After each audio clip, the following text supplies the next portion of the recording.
you love who you marry, you don't marry who you love.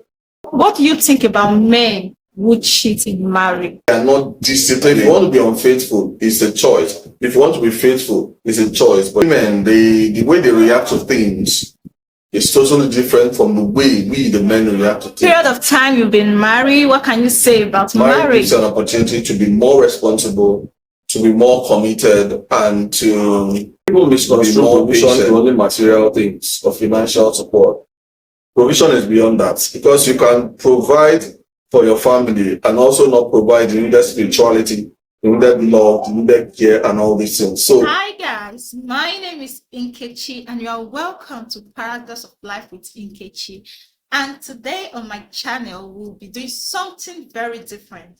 And we have a special guest in the house that we are going to be asking some questions on marriage. So don't forget to like, comment, and subscribe to my YouTube channel. Stay tuned.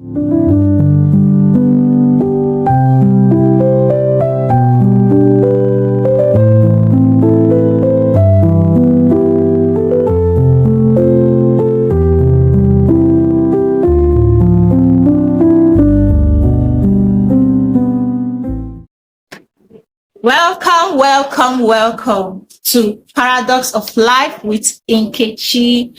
And please, can you introduce yourself, your name, what you do?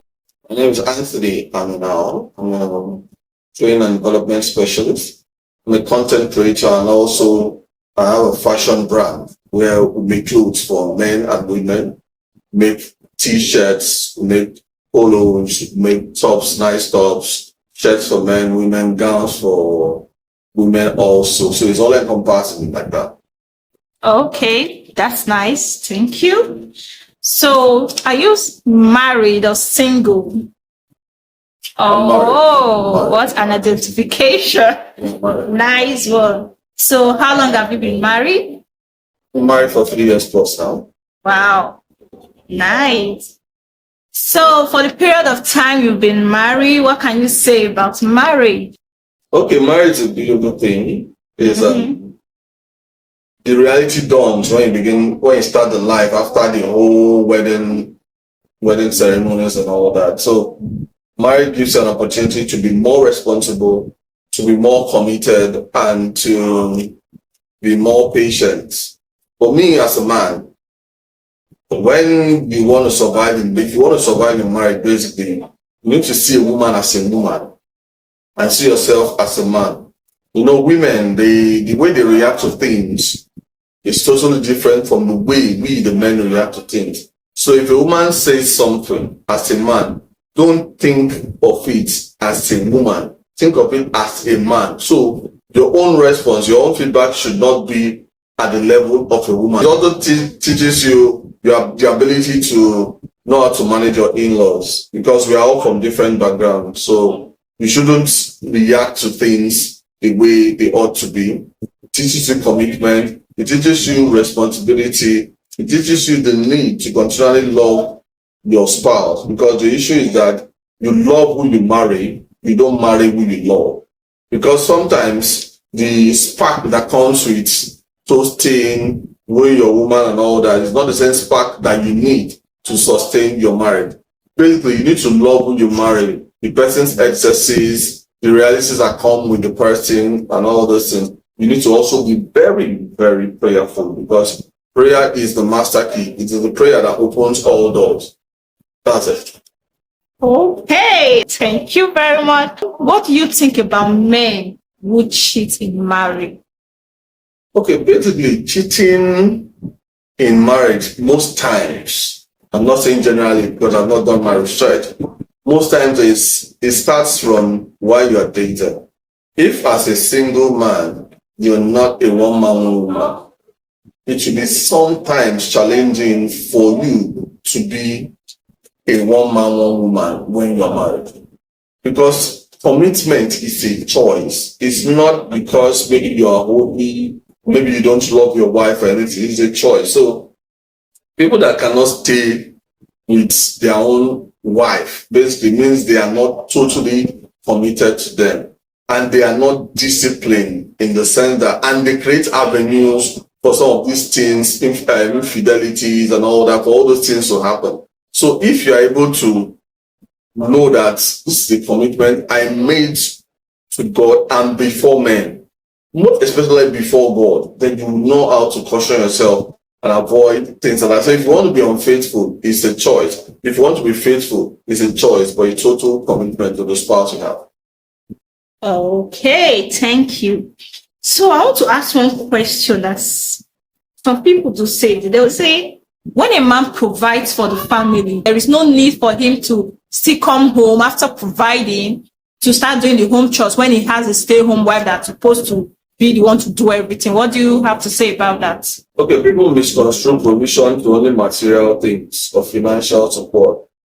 Provision is beyond that, because you can provide for your family and also not provide the needed spirituality, the needed love, the needed care, and all these things. So if you stereotype your provision to just the basic things they need, the food they eat, the housing, the clothing and all that, that means you've not really grown in the marriage. So provision is beyond that. So even if you are to provide all these things that people see, these material things, you also need to look at how are you there for them in terms of care, in terms of attention, in terms of doing your own chores. Chores are not restricted to women alone. They're not even restricted to men alone. So it's holistic, because marriage is a collaboration between a man and a woman. So it's not like this is your portion, this is my portion. No, anything you can do to support, to make your marriage work, you need to do it. So if doing home chores beyond you just providing is also a way to make your marriage work, okay, then are you holding back? Wow, that's a nice one. So supporting your partner is key. It's like partnership. Okay, so thank you for an unmarried guy. What are the things that he needs to put in place before he say, okay, oh, I'm ready to get married, I want to get married? So please, can you tell us? Okay, basically, as a man, as a young man that is single, if you want to get married, you need to put yourself in order first. Do you understand yourself enough? Are you matured enough to handle the realities that come with marriage?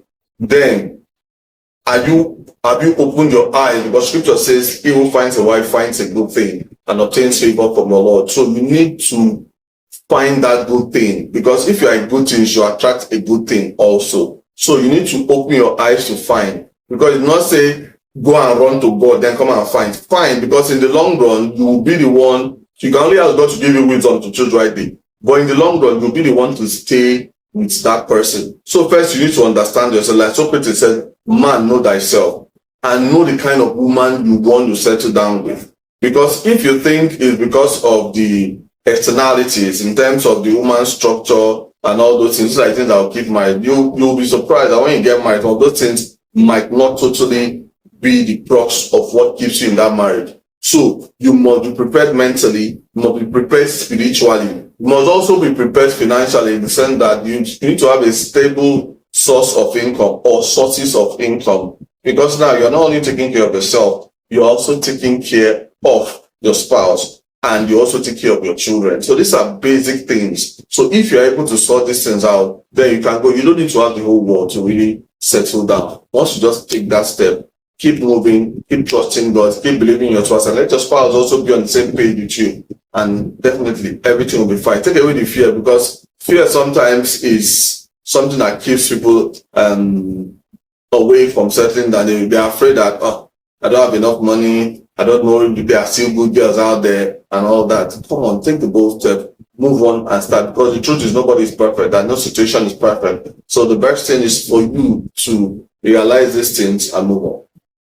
Okay, so for the guys out there, you heard it now. So you just have to put something, know yourself first before you go ahead and say you want to take somebody else to join you. Nice one. What is your take on long-term dating, like people that date for a very long period of time? What do you think might be the problem that they've been dragging it, and some of them capable financially to get married? What do you think? Basically, definition is very key. Anything you are doing, you dating for long, what is the essence of you dating that person? Did you go into that relationship just to have fun?